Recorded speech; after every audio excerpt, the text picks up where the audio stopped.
Using carbon tax to reduce the province's deficit and give income tax relief is not what's best for Manitobans. That's what one advocacy group is saying. They're encouraging the Palliser government to go back to the drawing board and rework their carbon plan. If Manitobans tell the government and send a strong enough signal, governments change policy all the time. And in this case, the government needs to go back to square one and start again. Manitobans need to send the government back to square one to start again. The province estimates revenues from fuel tax will bring in $143 million in the first year, then $248 million annually after that. This means consumers will pay around 5 cents a litre on gas and almost 7 cents on diesel. Even if you believe in a carbon tax, that doesn't mean that you need to believe in taxes going up.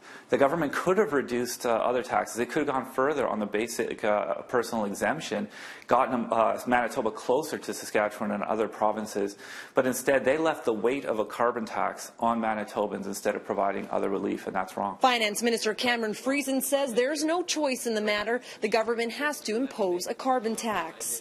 The Canadian Taxpayer Federation believes that we should just fight Ottawa and not bring a carbon tax. It's a false choice. They're not being completely transparent with Canadians because, of course, what we know is that we don't have discretion on whether or not we bring a carbon tax. Winnipeg Chamber of Commerce President Lauren Remillard says he would have liked to have seen trade-exposed sectors, such as the trucking industry, given transitional support through the implementation of the carbon tax. He also says the budget lacks any solid climate change strategies. One of the opportunities around the carbon pricing is transitioning Manitoba to a much stronger green economy. We have a number of environmental industry that are doing tremendous work around the world, but with some strategic investment through the carbon pricing, we felt that we could have really helped those companies grow and succeed and really lead the way for Manitoba on the global stage. Minister Friesen says the province is currently working on an investment plan. And we'll have more to say shortly about how are we going to additionally